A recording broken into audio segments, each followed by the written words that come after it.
Yash. All right. So I was talking to a brother on the phone, and this topic came to me. This title, I've alluded to it before, but let's really get into it. It's called being conscious when you're getting ready to do something that's not conscious. You see, because it's a default in the mind. The mind wants to go into an oblivion. When you start to do something you know is not in your higher nature. It's like when we start to get taken over by our lower nature, desires, and all that energy that's backed.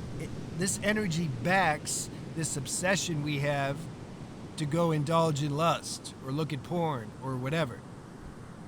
It comes with so much force that it's like the mind says, okay, I'm just going to go ahead and do this, and then maybe tomorrow we'll start over again. But see, that never ends. There's no tomorrow, like it's gonna be better tomorrow. We have to go through this stage. This is the grind. This is the real alchemy, where something has to fight. You have to fight for your higher self in the midst of like strong opposing forces. This is what it's like.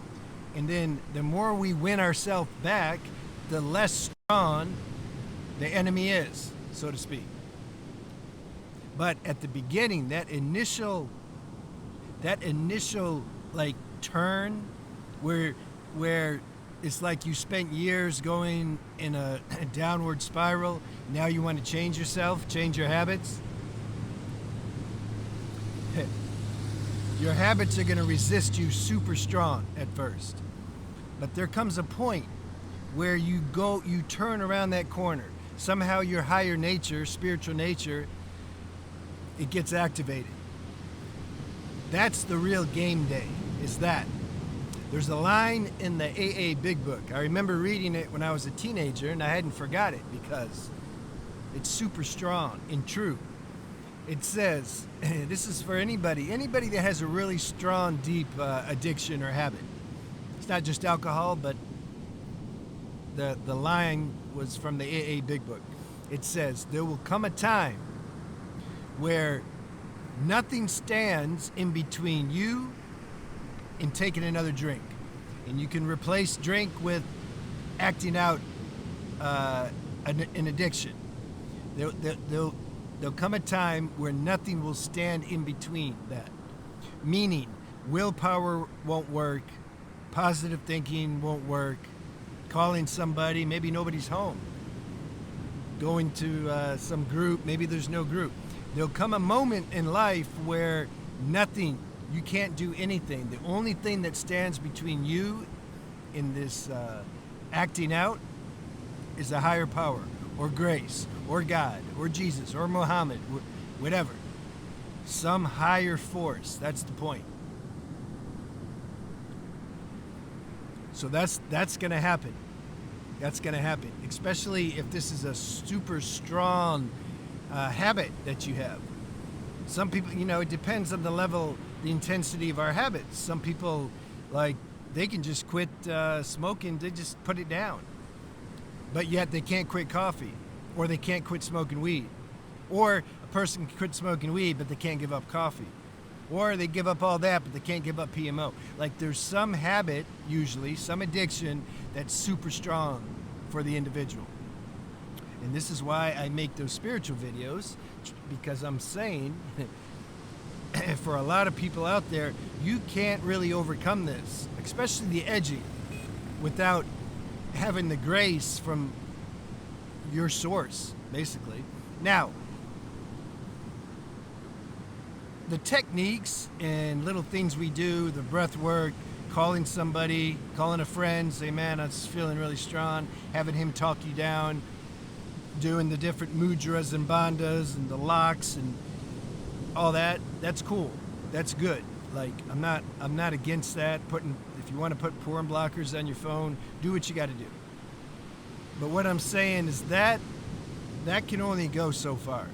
There'll come a point, like what it said in that book, that nothing's going to protect you. There's no external thing that you can. You see, you can't manage this thing with with mind or external remedies. Oh, just take this pill, take ashwagandha.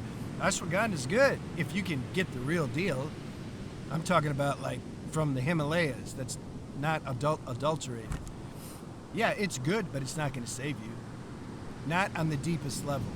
When we're talking about true transcendence, true freedom, we need higher power support. So this is what this message is for, and you can watch these other spiritual videos that I made because I touch on that. So I wanted to talk about what happens though. What happens when this urge, backed with the super powerful energy behind it, is telling you to go act out? What do? I call it being conscious because it's the default mechanism, as I said at the beginning, for the mind to want to check out. When this strong urge or obsession comes, the mind wants to check out. It wants to kind of like just go to sleep and just, it's like an entity takes you over or something. And you're just like, okay. I'm saying be conscious. When the thought comes in your mind, for example, to go watch porn or go do something like that, be aware how that feels. Feel how that feels to like have your whole being taken hostage by some, just weird energy. Like really pay attention to that and see, like, how does that feel? And then, and now look, the point here isn't like if you end up acting out or not. That's not the point. It's good if you don't, but that's not the point. The point is to be super conscious. This is the point. So pay attention how that feels when you start getting taken over. Then pay attention. Watch yourself go to the internet and go online. Watch that. And then watch yourself looking at stuff. See how that feels inside. Be aware of how you're getting this dopamine hit. And be aware also of your higher, you can say, voice that's saying like, God, why am I doing this again? I'm like, I just keep doing this. Be aware of that. Be aware of this inner battle that's going on. And throw some prayers in there. Why not? Be aware of how the prayers affect, if that did anything. God help me. Can you break this obsession? Because it's like super strong. Be aware of if you feel any support, higher powered support. Be aware of the whole process. And then if you do act out, be aware when you're doing it. Don't go into an oblivion and just stare at the screen and just act out. No, be aware of the whole process as best as you can. And if you can only do it for 5 seconds, then you do it for 5 seconds. But be aware as much as you can. This is the answer. This is the antidote. Ultimately, this is what's going to free you. Because this inner transformation alchemy has to take place inside. There's no external remedy, no loophole, no quick fix that we can just give me this and make it easier. We didn't sign up for that. You can't help it. Like, your higher nature wants to transform this in the deepest alchemic way. And this is what it is, what I'm sharing. You be super conscious. This is how you start to take your life back. Your inner power is taking care of you now. You don't have a false dependence on other things that you're trying to use to do your own work. You can use those things as support and tools. I'm a big proponent of that. But at the end of the day, you got to activate this inner power.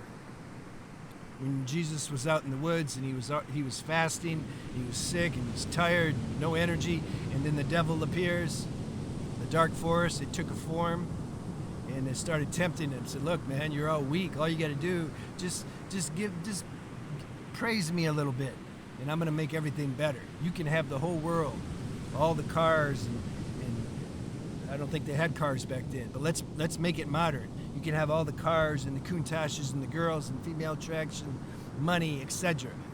Just pay a little respect to the one that's going to help you get that. See, the devil tested him when he was weak. Doesn't do no. When you're in the height of your being, these obsessions aren't going to come. They can't. They come when you're weak.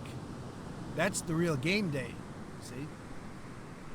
And then Jesus said something like, "Get behind me, Satan. You ain't got nothing on this." See? That's what he said. And then, you know what the devil said then? He says, all right, you got me this time, but I'll be back. I'll be back during another time when you're super weak. I'm going to come back. Jesus is like, I'll be here. See, this is the game. This is the war, the inner war that we all have to overcome and transcend and experience. We're all here to do that. Jesus kept trying to tell everybody that, but people couldn't hear. They're like, no, just you're the one that's they want Jesus to do everything for you. It's like, no, we have to go through the grind too, you know. So that's the message, man. I hope you got something from that. All right, I'll see you.